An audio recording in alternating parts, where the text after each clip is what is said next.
How's it going, everybody? We just keep getting kicked off. So now that we're back, now that we're back, thanks to someone in the audience letting us know that we had been already recording, but for some reason we weren't recording. So we got a good 15 minutes into where the cosmos was mainly the one listening to us, right? But that's still no worries. The good thing is that we're here, we're back, we're ready to go. Thank you for staying tuned in. If you did, as we said, we're here today to celebrate, give high honors and praise to Prophet Noble Drew Ali, because we like to give acknowledgement and praise and acknowledgement and recognition to all the great teachers that have come before. Again, we just want to ensure that they're not forgotten and that they're remembered for the work that they've done, so we can build on these great works.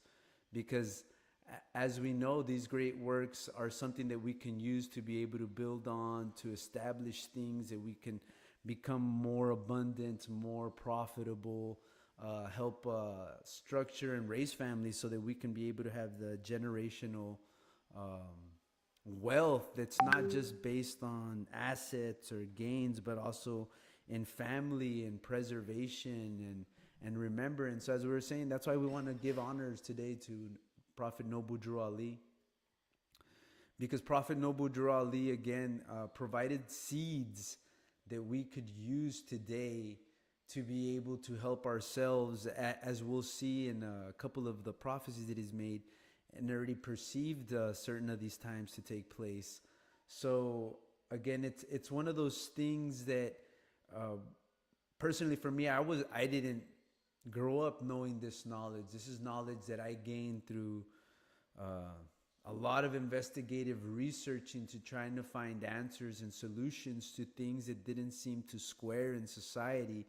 And I could tell that there was definitely something missing that didn't make the full picture make sense. And when I ended up finding the key of, if you would, the Moorish science, the studies, the understanding, the knowledge behind it, the history, the origins, and really getting into the scholarship of it, right? Getting away from the emotional and kind of, if you would, some of the things that make us fall into possibly stereotypes or conditionings of mindsets and indoctrination that really pull us away from the cohesiveness of the human family coming together and starting to understand how there's tools that have been used to be able to divide the human family, to be able to set up the structures of control and power that we see today, and to be able to give them legitimacy, and not just legitimacy, but to be able to give them more authority and make the philosophy make sense. When at the end of the day, you could look at fundamental qualities of the philosophy, and if they're not promoting and raising and elevating humanity and pulling them out of the stagnation we find ourselves in, then we're honestly just going in circles. So again, that's one of the big reasons why we wanted to acknowledge and celebrate, as we said, Prophet Noble Drew Ali, because we feel through the research and the investigating we did, he provided some great seeds that could still be used to this day and will continue to be being used, you know. And this is besides the facts of certain qualities that, again, some might find about individuals once they start studying them or investigating them. Again, if we're always going to look at the flaws of individuals, then we're never going to be able to grow as humanity. And again, not saying that, again, if individuals have flaws that are heavily mistaken and wrong, then we need to put those in the right and do what we need to be able to correct that. But again, when they're human flaws that any humans could be committing, but again, they're providing tools, knowledge, and understanding, then we want to take those and use those. We don't want to throw away the baby with the bathwater, as we like to say. So we feel Prophet Noble Drew was... or Noble Drew Ali, as some would want to say, you know, provided very good seeds and tools for humanity to be able to elevate themselves, as he says, and raise themselves from the state that they were in. And a big part of it, because he provided us tools to be able to learn and understand back to the roots of where we come back to as humanity, as where our origin comes from our ancient memory genetically, um, and where it comes from, and that history and what it's tied to, and the culture behind it and everything. And that's why we have the image here alluding to that, you know. So Prophet Noble Drew Ali, as we were saying, he was a key figure, and he was around, born during the 1880s, and died around the late to kind of mid 1920s under mysterious conditions and questionable circumstances, which we will get into a little bit later quickly. But again, he came and provided a seed of roots of understanding, of returning the knowledge of the people's pedigree, heritage, lineage, of where we come from, and where we come from as a human family collectively, being indigenous and aboriginal. No matter where we honestly come from in the world, we're always going to tie back to this, and scholars are going to know this. That's why we're always going to allude back to some of the oldest mitochondrial DNA and that type of information en route, as though we got to be careful with that, as we say, because sometimes you can't just use genetics. Is the audio good? Are you guys hearing me good out there? Let me see. Is that coming in through good? Okay. Yeah, so I'll turn it up a bit. I apologize for that.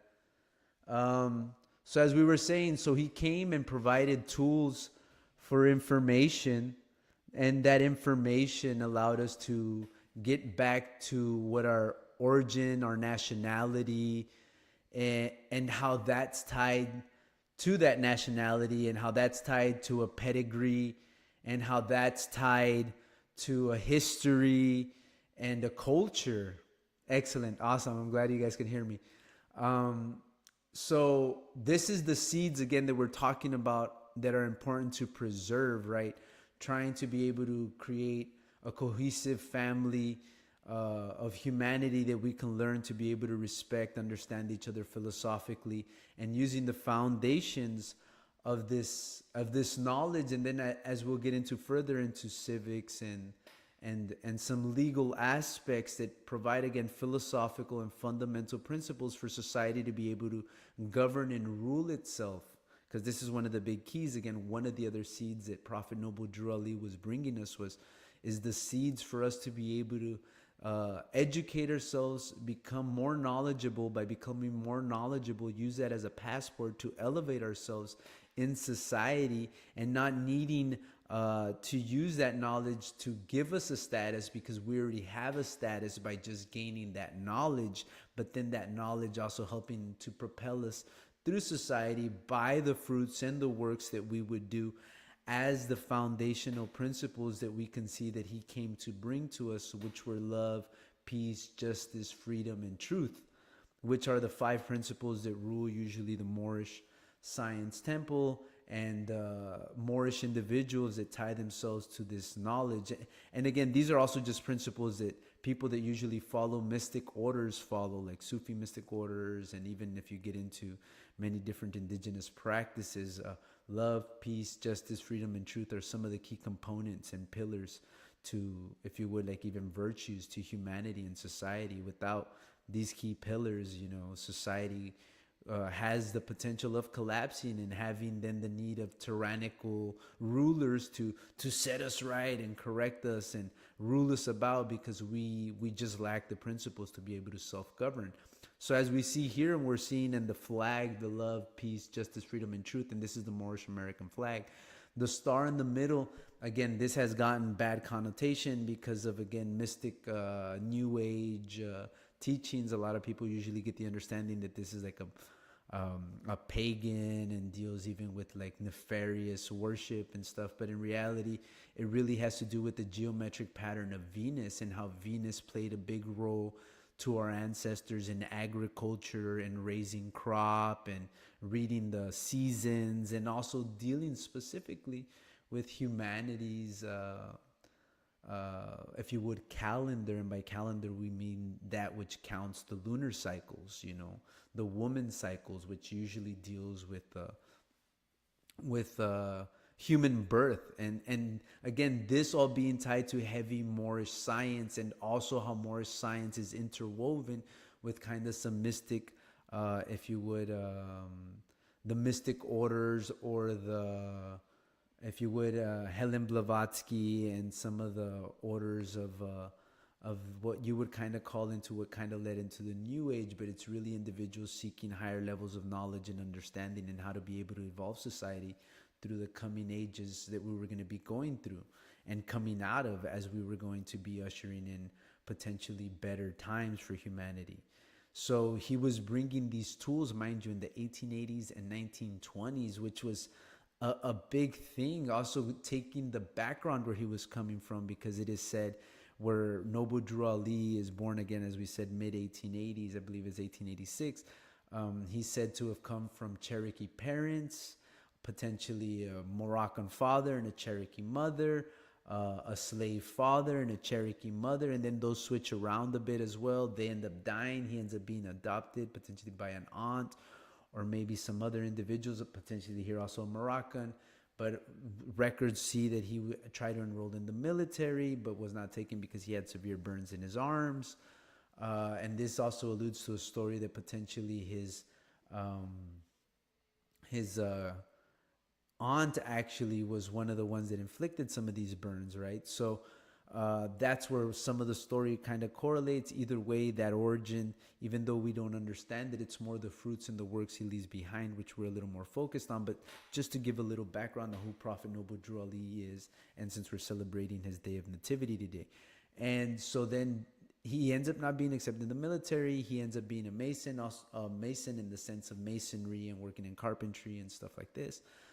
He also ends up, one of the stories is traveling with the circus as a trapeze artist, and also, I believe, on the pole vault or the high rope, or these types of things, like acrobatic types of things, which was very impressive. So this got him to tour into, as the story goes, and we look into the biography, is into England, and then even into Europe. He ends up in Europe, meeting then the mystic circles over there, the mystic teachings, the underground orders that were dealing in a lot of things, like what the Theosophic Society was dealing with, what the Rosicrucians were dealing with, Gnostics, a lot of the sects that ended up going underground because they weren't very favored by the larger religions, because it's important to oppress. But again, when you're dealing with scholarship and knowledge, you're always going to be looking wherever truth leads you. So as the truth to lead them, he ends up in Egypt. And then in Egypt, he ends up being told that part of the mystery understanding, again, of what we're talking about, which is that Moorish history roots of what we would call kind of Aboriginal, Indigenous origins and seeds around the world, because it kind of deals then into the ancient lights or seeds that were provided by the Atlanteans that ended up surviving the last cataclysms, as we'll get into other reports taking place with stuff like this as we're seeing today. So again, as we're saying, a lot of relevance to what he was saying then, and important even now. So as he's in Egypt and they're telling him this information, hey, they start telling him, you're a prophet, you're going to have to take back this information to be able to resurrect the nation of Moorish Indigenous, Aboriginal, Asiatic Americans, So he ends up also in Mecca and dealing with the Sufis over there in Saudi Arabia and that area. During that time, I think it was known as Persia.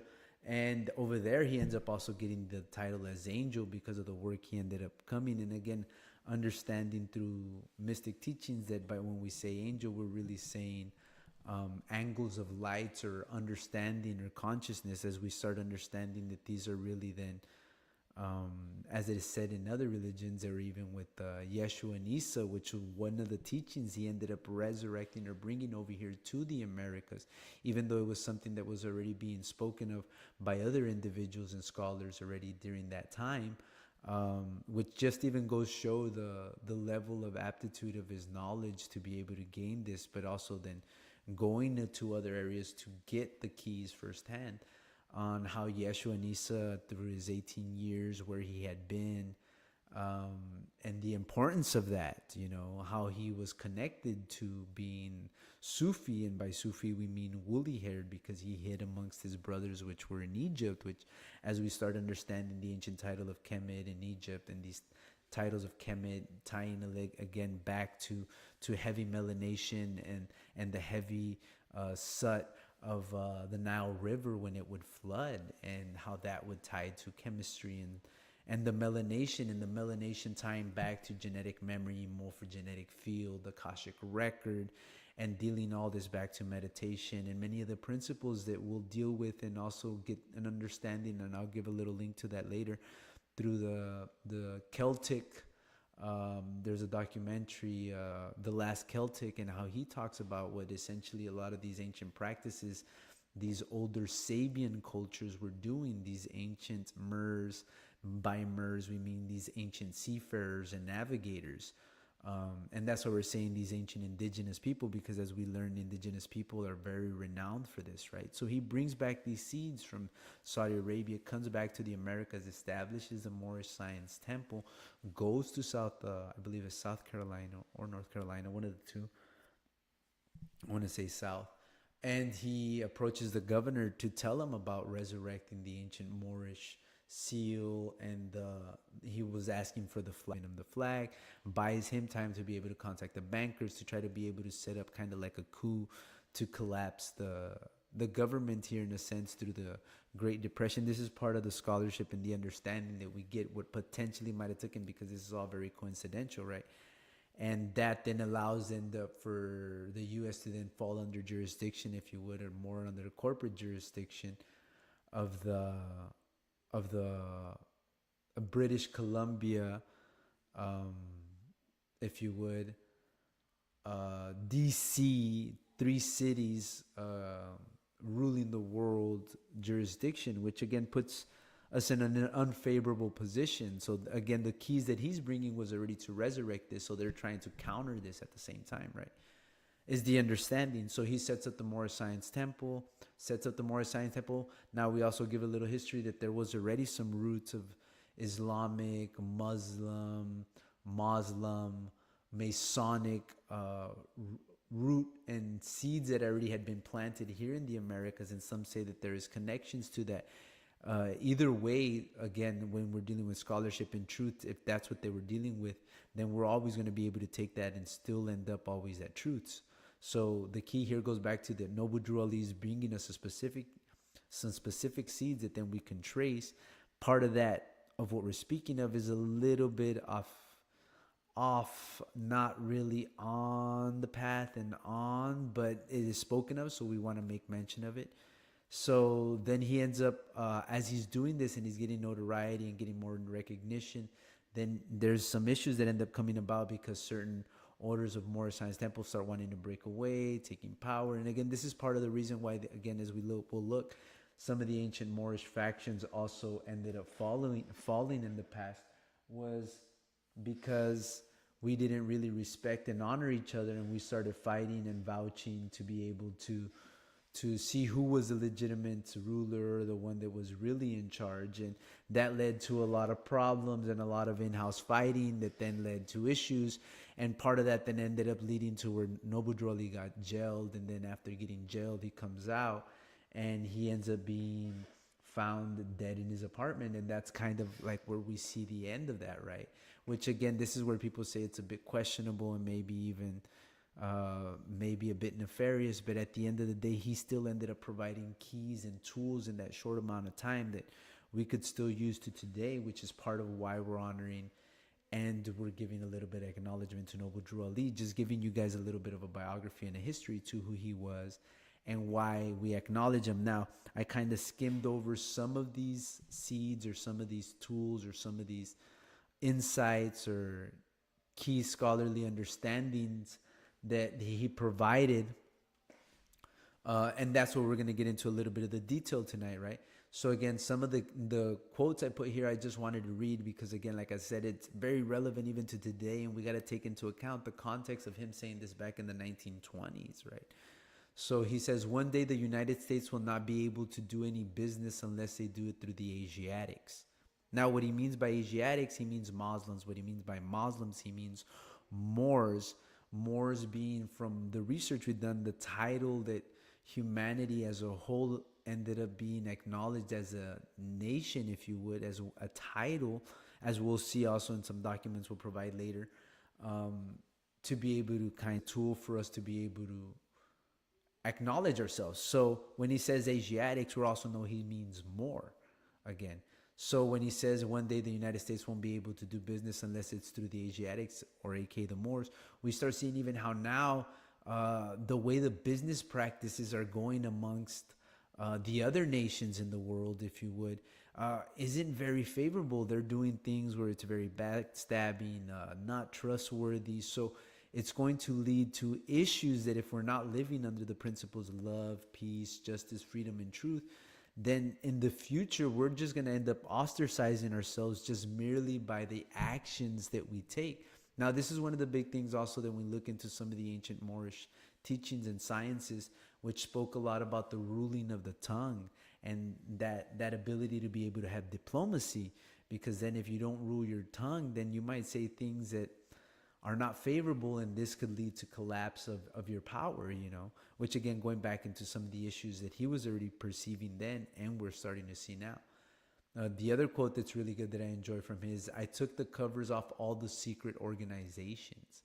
This one to me is a very big one, because when you start understanding some of the Moorish science and some of the principles and some of the root understanding, you'll start seeing that most of what's taught in these secret societies and these mystic orders and stuff that you have to purchase or get into, you know what I mean?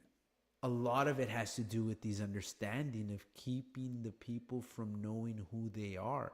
Because if you keep them from knowing who they are, then you keep them separated, and you keep them separated, you can rule them more easily, and then they don't have a foundation of understanding or root cohesion where they can then pull from, and they won't have the ability to be able to use certain philosophical and fundamental principles needed in society to be able to develop cities and states and counties, and to be able to have everybody in line and not fighting, and being able to govern. This gets into many of the tools that he also teaches about Isa, Yeshua, and Buddha, and Muhammad, and Confucius. Again, key master teachers, ascended masters that brought us tools that teach us how to be able to deal with each other better as humans, so we can do more humaning, as one of the good teachers that I follow says, right? Because the humans ain't human. And a shout out's Red Pillar. So one of the other quotes that I enjoyed from is, if I could just get you all to think again, you would save yourselves. And this is one of the big things, again, why, again, I say Noble Drew Ali provided seeds, because he knows the seeds that he provided, if a studious, scholarly individual dives deep into it, you'll be able to find the truths, and not deal with all the noise of what's been created through indoctrination and through confusion, through the means of wanting to rule people. Because if you can confuse the people, then you can rule the people, because they don't know any better. Now, we're going to jump into some of the other stuff. Now, here we just wanted to show you guys that we already spoke into a little bit of the history and the biography of Noble Drew Ali. There's a couple of books out there you guys could also get that gets into a lot of this knowledge. Right here we're seeing what they would call the Moorish Science Temple in Chicago, which is kind of acknowledged as Mecca, which is where one of the first science temple was started, where a lot of these teachings and understanding started being provided.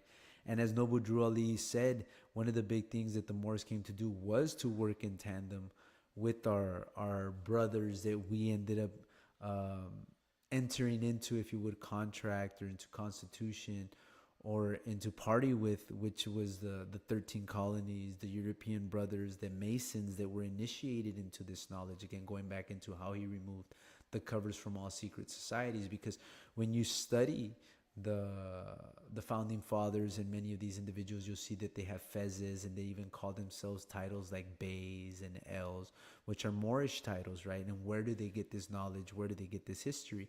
And even when you read some of the quotes like George Washington and them would say, you would see that they had knowledge of this, and yet they would also use the regalia.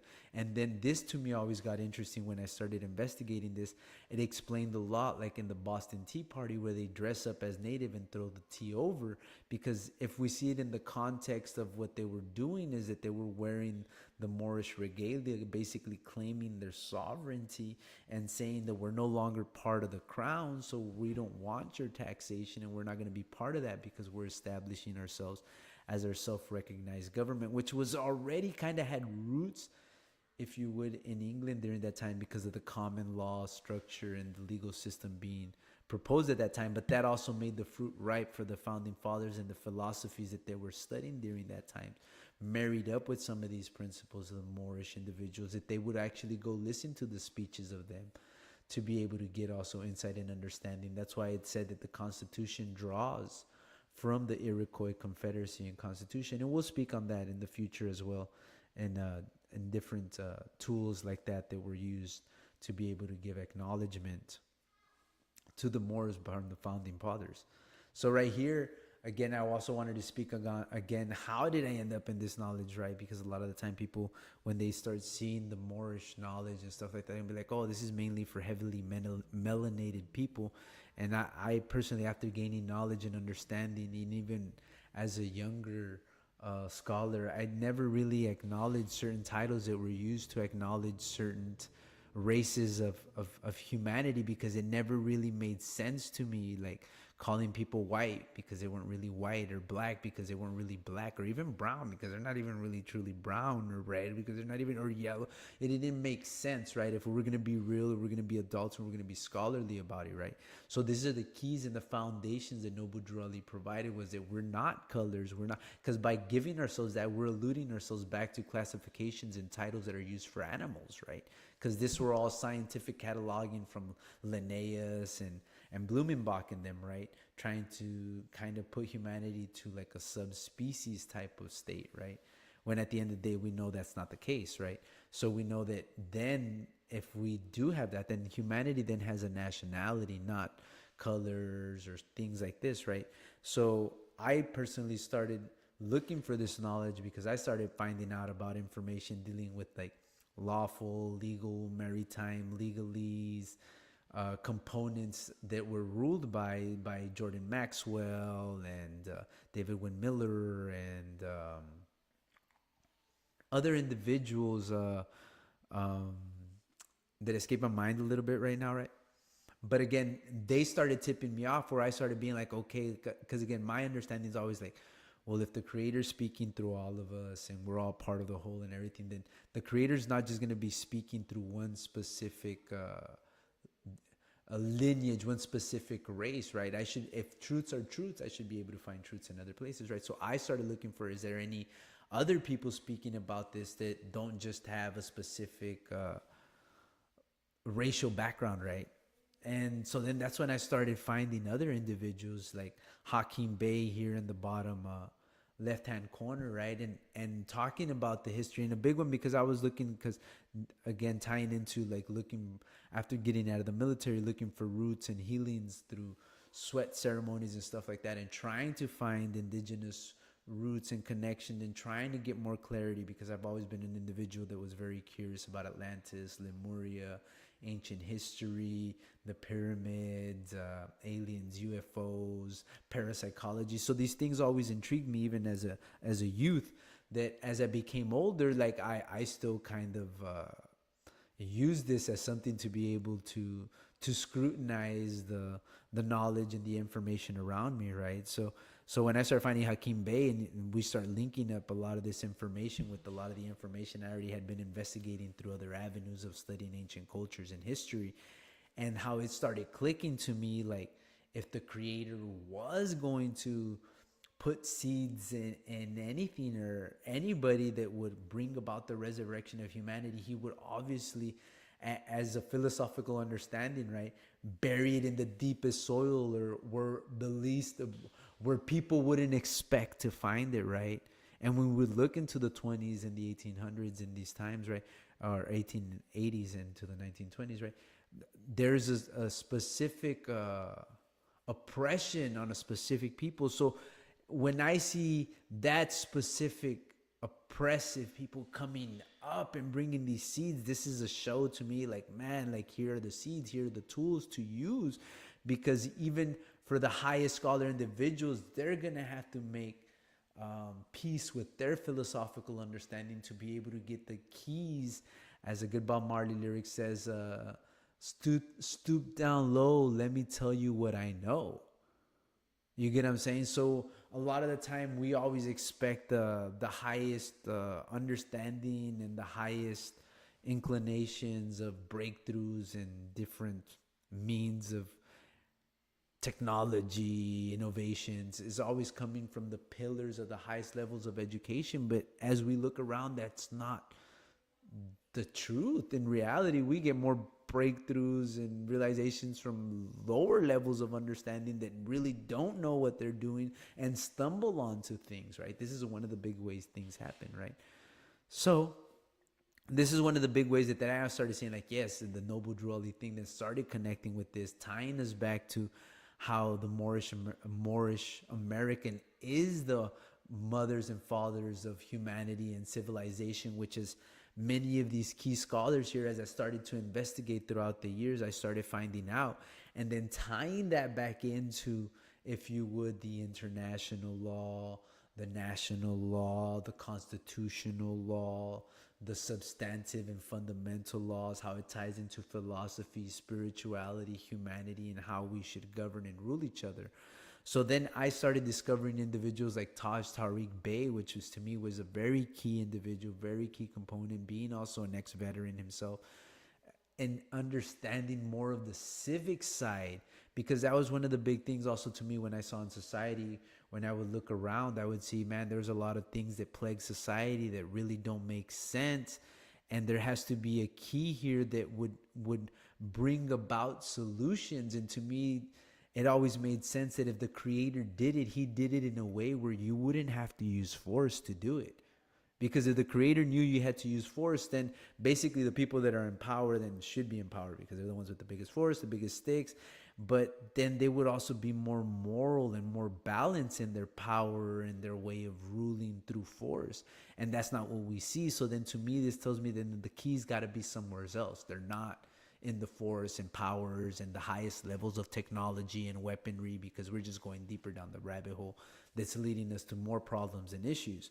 So to me, then a big key became, then the scholarship has to be where the keys are at, because then this would be the thing that could then be used that wouldn't bring about damage or harm to others, but then would bring about clarity, balance, and again, that self-governance, and also that fundamental structure of society where it would cause the respect of each other as human beings and as individuals with different philosophies and different ways of looking at life, right? But still respecting each other. So then, as I started discovering further and then seeing with Taj Tariq Bey, I started learning of others like Abdullah Mosley Bey, which again, along with the Shem Malachi Bey over here down in the right, they started then providing key principles that, again, going back to what Noble Drew Ali, that those seeds, they then from all the watering and the growing, then they started seeing the fruit and the potential and put out a call, I believe in 2020, 2021 and 2022, specifically in 2022, along with the Moors and Masonry book part 2, which you could get at Abdullah's moorsandmasonry.org channel or website, where he has these books and also has the layout. And we'll speak on this also in the future. Shem Malachi proposed principles dealing with this ability, but a big part has to do with Moors coming together, setting up study groups, political groups, coming together, respecting each other, living in peace, justice, freedom, and truth, in balance with those in our neighbors around us, but at the same time establishing and setting ourselves up to be able to structure ourselves up as a nation to be able to bring about post-millennium once we bring about enough of a collateral mass of individuals that could then be used to be able to petition higher levels of courts and governments and national institutions and cohesions of institutions, right?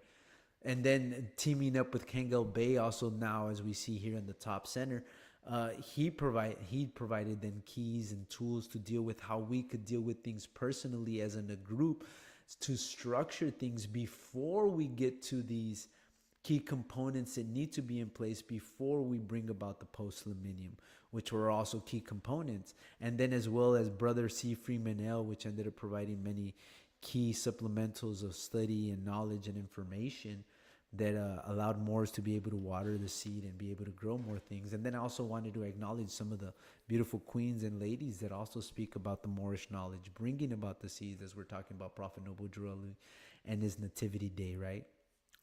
And over here, we have on the upper left-hand corner, Sister Raz Bay, which is, again, you can find her at rvbaypublications.com, which I recommend as a website to be able to get more knowledge and insight on a lot of these seeds and that you can water yourself, right? And gain more of this insight. And then we have in the middle, Sister Valhara Bay, which is a lawyer herself, talking about, again, herself as a lawyer, key components on more of the mystery system teachings.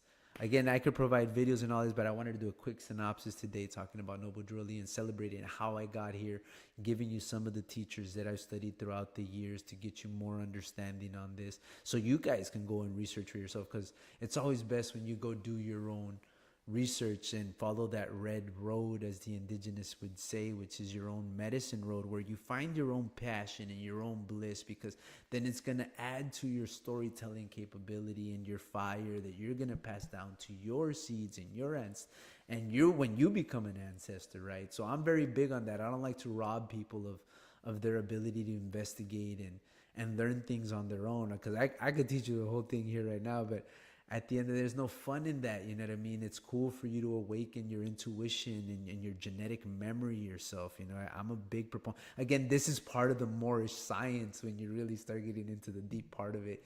And if you guys look up that last Celtic, the last Druid documentary, you'll get what I'm starting to say, right? The importance of that Akashic record, that genetic memory, right? Because as we start dealing with technology right now with AI and how AI is going to be able to take people to supposedly live forever or transfer their bodies into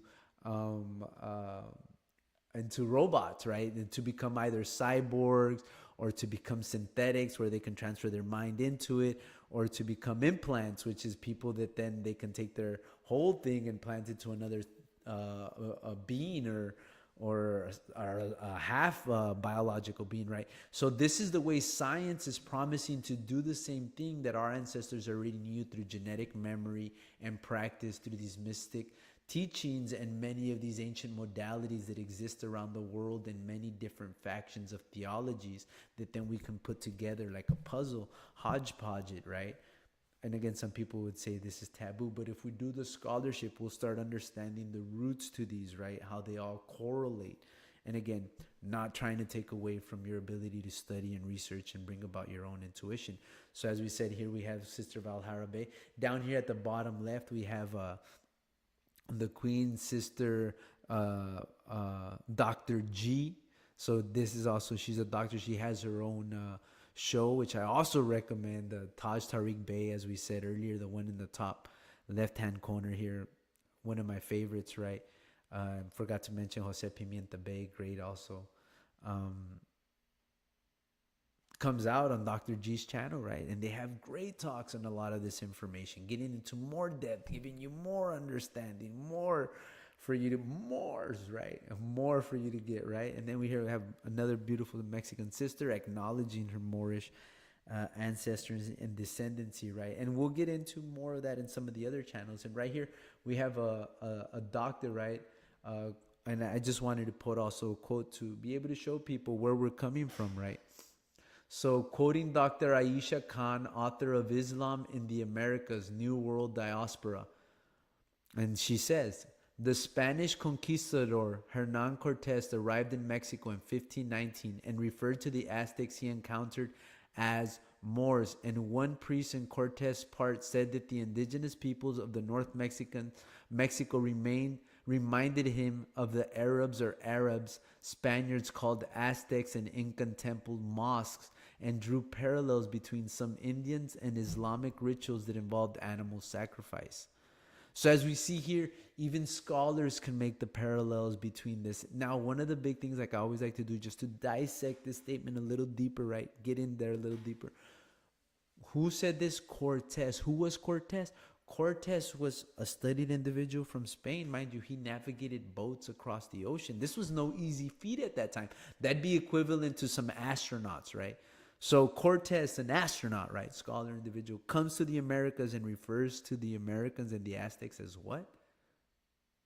Oh, yeah, right. As Moors, right? So one of the big things I think that we miss with Cortes because of what he did was so savage and evil, but because, again, he wasn't working on his positive virtues, we see him as not a very smart individual, but again, he was able to navigate boats, conduct individuals, navigate on land, right? He was able to go inland, come out of the land, like, so this means that he obviously had some understanding of reading the constellations, navigation, and these tools.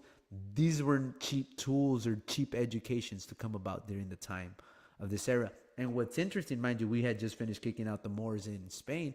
So who had taught him these tools? Ancient Moors, right? So they were very well versed in who Moors were. So when they come to the Americas and they see this and state this, I want you to acknowledge this and listen to this, right? It has a lot more to do with what we're saying and what's being said and what's potentially even taking place right now with the context socially and geopolitically.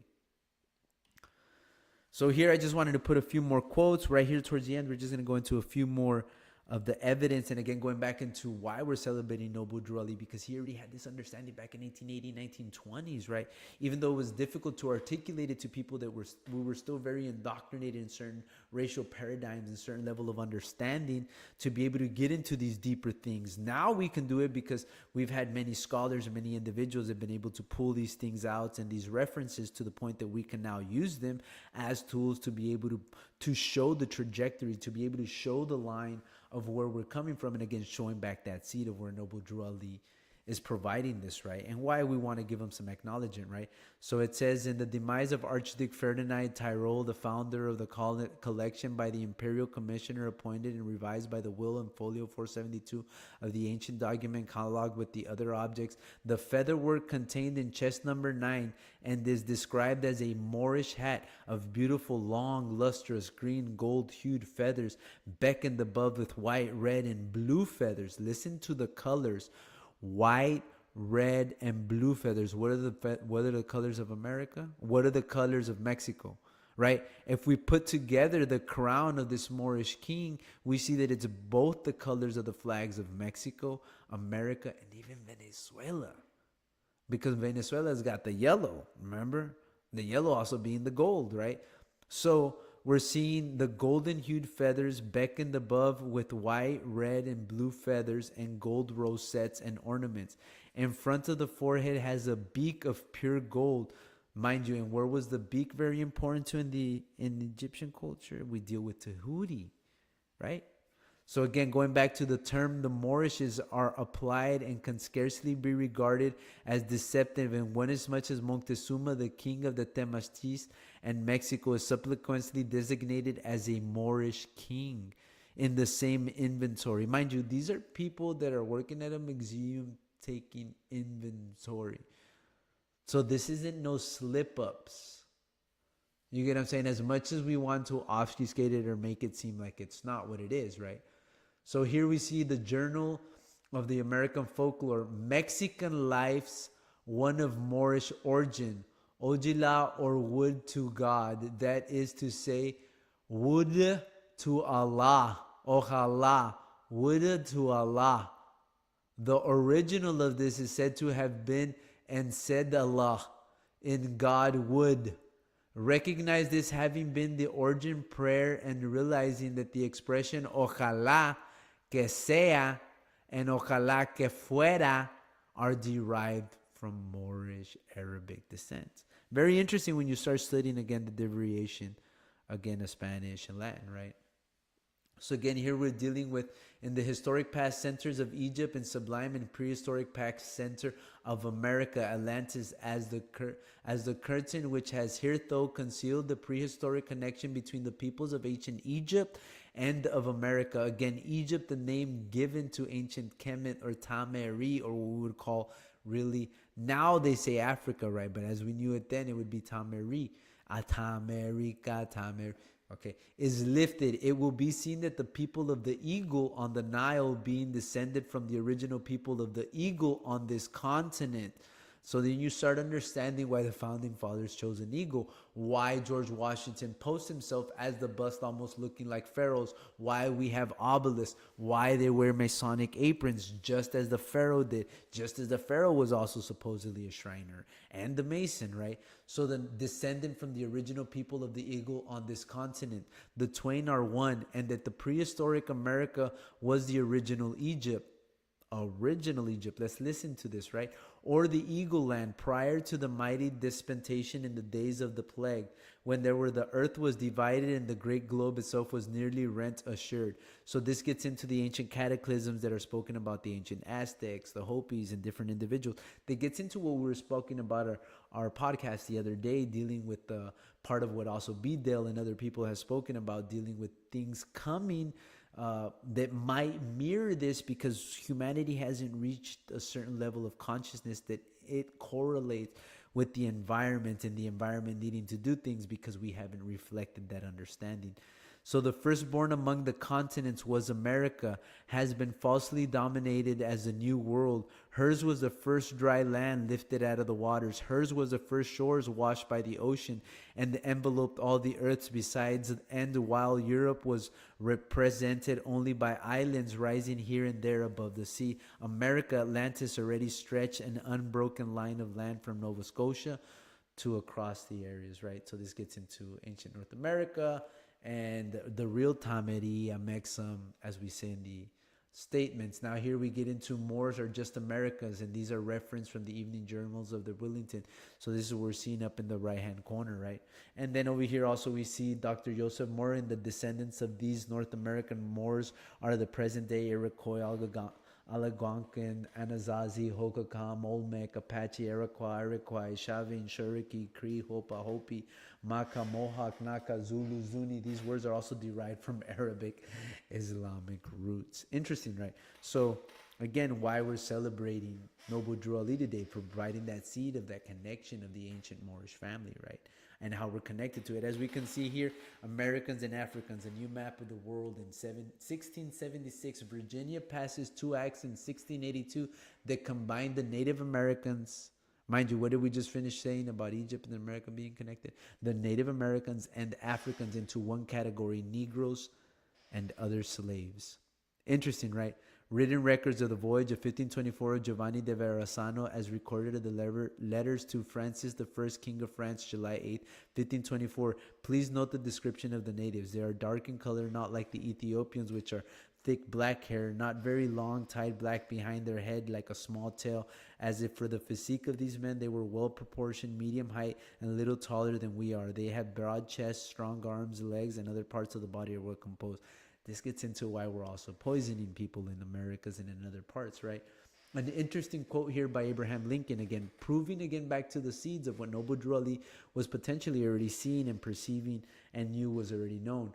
My client is not a Negro, though it is a crime to be a Negro. No crime to be born of black skin, but my client is not a Negro. His skin may not be as white as ours, but I say that he is not a Negro. My client may be a Moor. So this gets into the understanding of who our ancestors really were. As we see over here on the upper right-hand corner, this is one that I just wanted to read. This gets into the United States of America against Indiana, Tunica Bay, 32 states, the heirs of Tunica Bay, and the United States, case 191 in 1848. In other words, in June 6, 1848, a Supreme Court decision read Theo H. McCleb, judge, declared that the United States does not own the land of the ancient mound builders in North America, much more than 1,000,000 square miles of land. The Moors and Mers are the title holders, and titles are El, Bay, Day, Al, and Ali, translated as the 5 civilized so-called Indian tribes. So-called Indian. This is the key right there. They themselves are telling you right there the color of law and the ruling of the Black Christian codes, which is again a big part of what we're seeing even today. So the Choctaw, Washita, Cherokee, Chickasaw, Cherokee, Muskogee, Seminole, and Yamasee. Also, the court declared that the lawful landowners are the heirs of Henry Tunica Bay, Washita, Moors, and Mers. And if you all look up for Texas, Georgia, and many other states, you'll find them already having to recognize, especially in these recent 2000s, as the Moors, as the ancient mothers and fathers of civilizations. Now, the key goes back into Noble Drew Ali providing those seeds, and those seeds being that he provided us the tools of being Moors, which is the ancient title of nationality to the ancient aboriginal beings that descended from the ancient Atlantean Lemurian seeds as melanated individuals. But they were also different degrees of melanation. We don't want to play into the racial paradigm because we all still end up coming from the same mother, if isn't that the fact. So again, providing these seeds of nationality, civic understanding, then we can read this paragraph on the left and get a little more clues on how this could tie into how the people could then self-govern and not be ruled over by dictator and oppressive regimes of leaders or rulers. So, but perhaps the clearest and most concise reason for the creation of the Hawaiian sovereignty movement comes from the legal testimony of international scholar Professor Francis Boyle, who stated that the state of Hawaii, the federal governments, are the civilian arms of the military occupation authority and do not have sovereignty powers. The sovereignty resides in the people. An independent sovereign nation is one way a people who are threatened with extermination by means of cultural genocide can attempt to protect themselves. What is the best way to protect the existence of your people? To proclaim your own state, to restore the inherent sovereignty of the people, and then ultimately seek international recognition, and finally United Nations membership. It's also interesting why we see then U.S. of America, corporate ruled by the D.C., B.C., Columbia, 3 city, right? Why they're pulling out of United Nations? Because then that provides potential solutions if used correctly and philosophically and morally. With this in mind, supporters of sovereignty hold to a saying that dates back to the time of Kamehameha the first king of Hawaii, which translate to so many Hawaiians are not surviving in the world of the white man gives us our. And then it goes on to say, right, now here we're going to start tying out towards the end. In the future, I'll read you some of the constitutional bylaws and understandings, but I just wanted to read these last 2 quotes that Noble Drew Ali left, and then I'll leave you guys with a quick little video. Just getting a little quick insight as we close out, and I'll give you guys a quick synopsis at the end. So Noble Drew Ali, one of the quick quotes that I feel like was a very good one is that a beggar nation cannot attain its highest degree of spirituality. So this is one of the big ones for me because we see a lot of people nowadays that spirituality has become a big thing. It's very popular, and I love it because at the end of the day, it's great that people are doing work and becoming better and trying to get to that toltequidad, that level of perfection that we know that ain't attainable, but we're still going to strive for it, right? But at the end of the day, if we want to still be able to really achieve our best selves, then we need to learn how to be able to stand on our own 2 feet and be able to protect and stand for our own substantive rights and be coherent and knowledgeable and be able to express this in a scholarly, philosophical, composed, diplomatic way where we can provide a model for others. Again, so because again, at the end of the day, what's at the end of the goal here is humanity coming together and advancing and pulling out of the stagnation that we've been seem to be caught in, because we know that there's way better technology and way better things that humanity is capable of if we put our resources together, right? So in his other quote, having been taken over in the 1940s, right? So again, it is good to heed and listen to our other brothers in this fight, right? And trying to find solution and remedy, right? But again, going back into when we've already acknowledged the scholars as the Moors being the ancient roots of the human family, then we understand why Noble Drew Ali is saying what he's saying when he provided the seed of the understanding of being Moors and that connection of nationality and the importance of civics and protecting your constitution or respecting the Constitution, and how by respecting and upholding that and holding them accountable to it, it creates this level of protection if we're going to stand on that philosophical principles.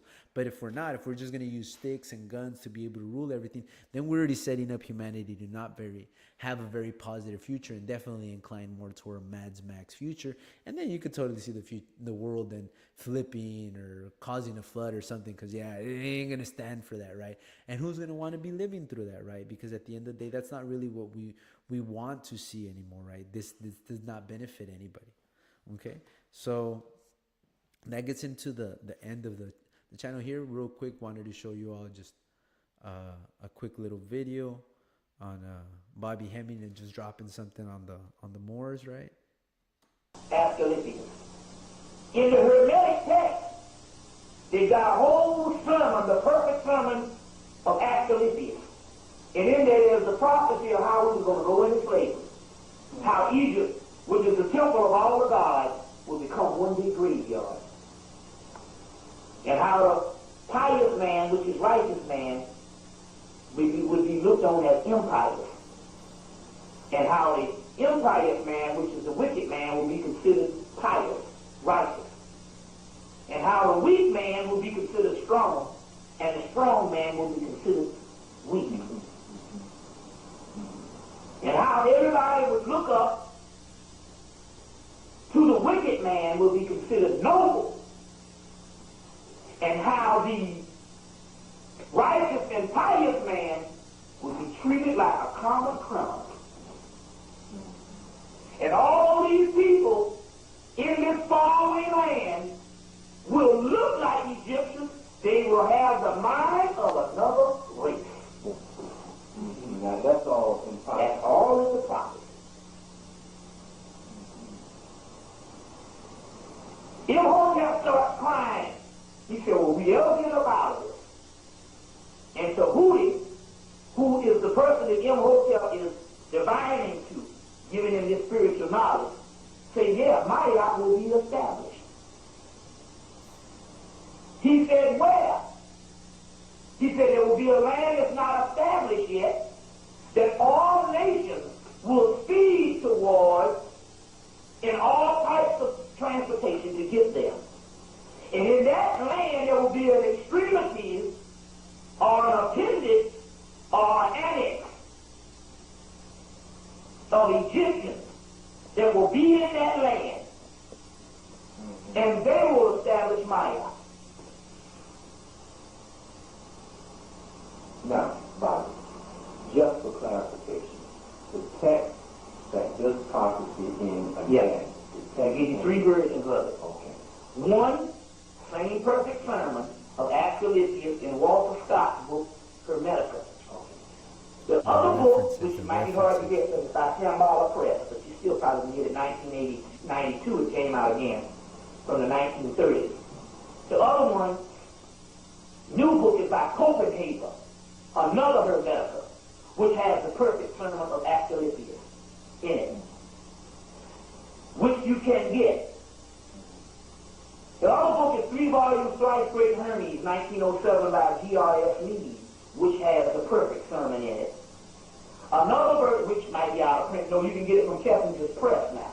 So it's in print. The Kessinger out of print book company, you can get it. Another one is Anna Kingsford and Maitland's book, The Virgin of the World. It's also in there.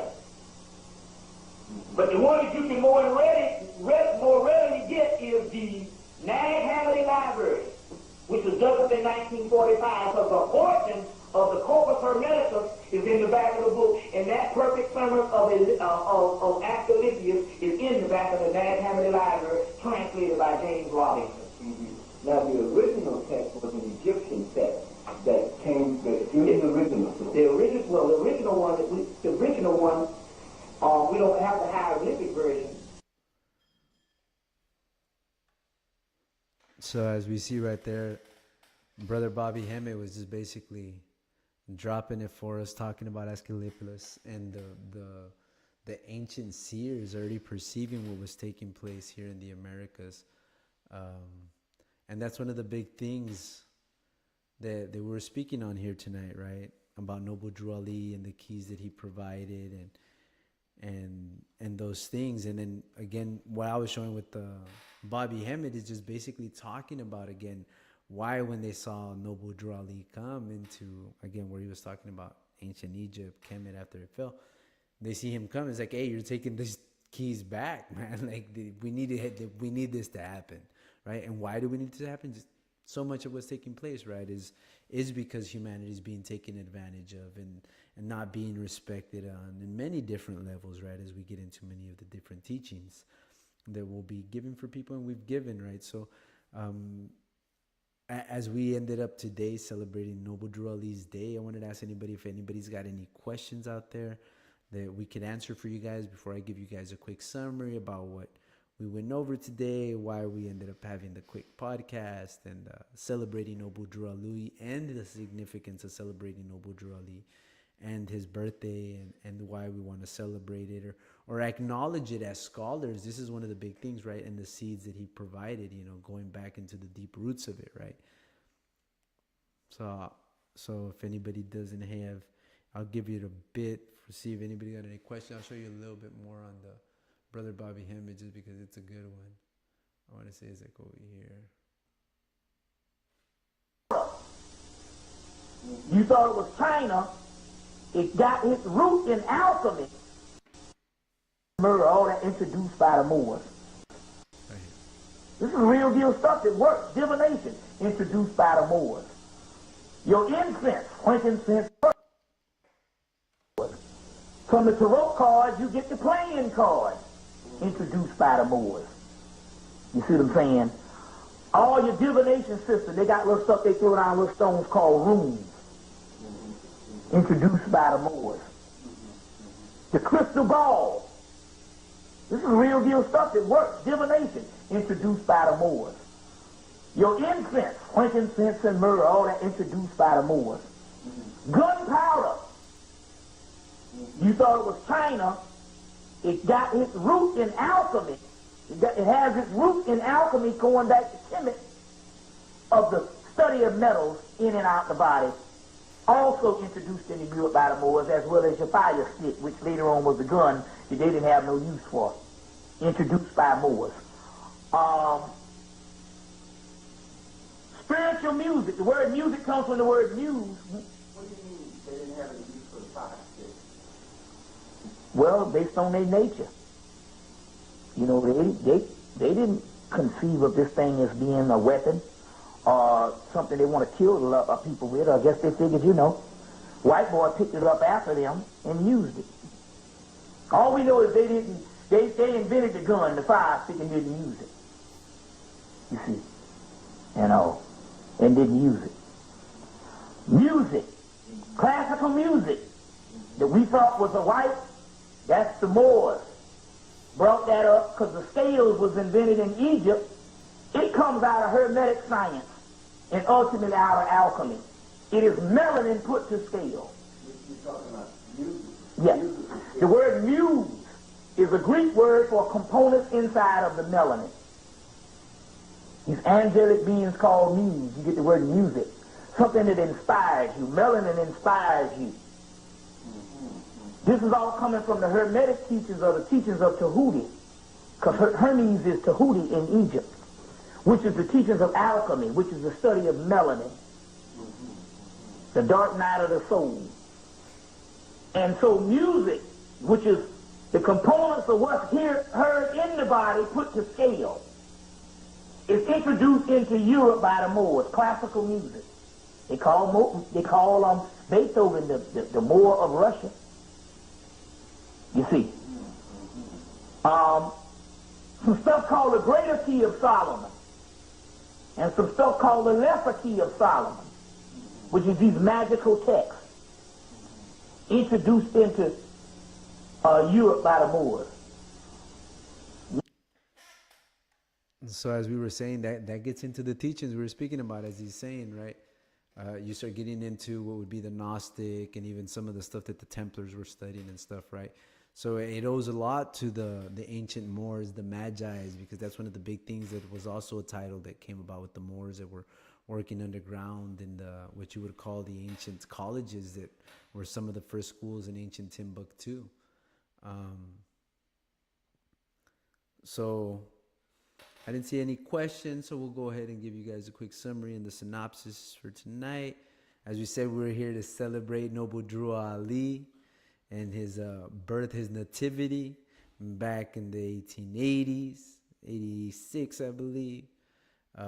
Giving him honors for providing the seeds to be able to give us acknowledgement of being the ancient ancestral roots of our Moorish history, and we being the seeds, the forerunners of that knowledge, and bringing it to the present, making our young ones know this, and those around us know this, and how it relates to them and to us, and how it relates to America. So, as we said, we had a couple of quotes. We saw him, Professor Drew Ali, the Egyptian adept student. You know, we talked about the flag. We talked about a little bit of his history, his growing up. He was in the circus, ended up in Europe in the mystery circles.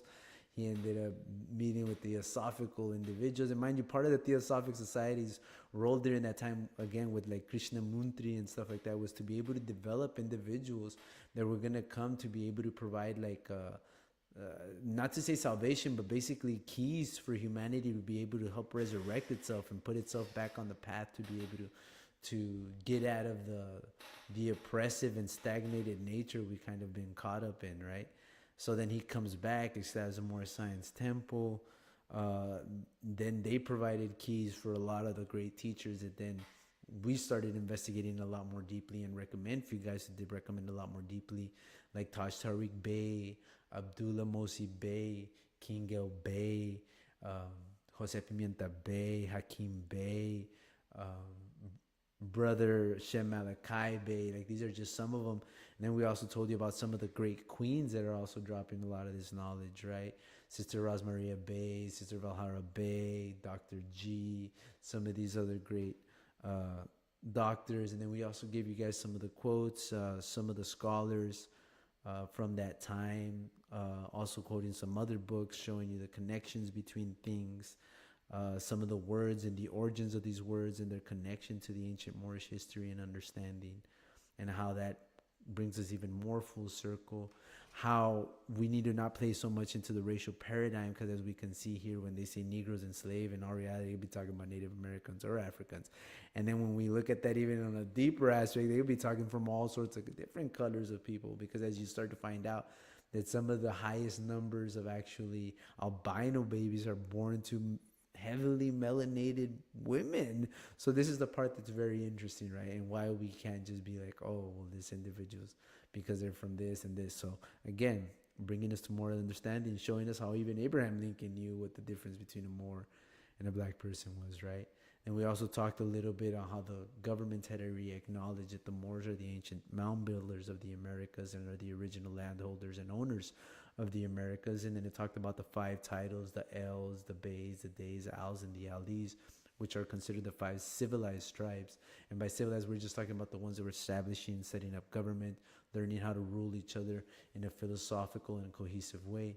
Then we also learn how sovereignty and setting up of sovereignty in a state is so important to be able to create liberty or freedom, and how freedom is reliable on responsibility, and how this can then create protection against people's trying to create occupation through military or force. And then we went into some of the last quotes. You know, Budru Ali was letting us know about some of the key times and things taking place today, as we've been hearing a lot of things happen around the world. So a lot of these keys to be able to understand nationality, to be able to understand your status and how to protect that is going to be very important, especially into a digital surveillance, into a technocratic agenda kind of that we seem to be pigeon towards most, and then with no real rule of law and just force. But at the end of the day, like we said, when individuals want to rule and practice these types of things, it's only a matter of time that they're going to be met with their own medicine. Because at the end of the day, that's just the way nature is. It always works in polarity. It's just one of the hermetic laws.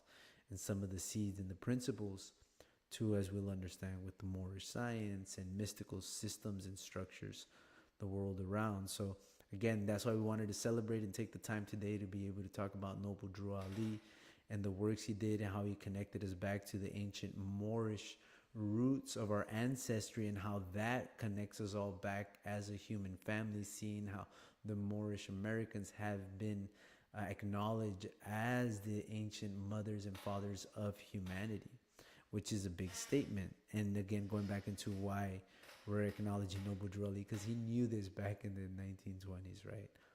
So I want to tell you all thanks for tuning in and celebrating here with us today with Noble Drew Ali, learning who he is, making acknowledgments from down here in the political jurisdiction of the Little Rio Grande Valley, known to our ancestors as Estokna, the Great Spirit River.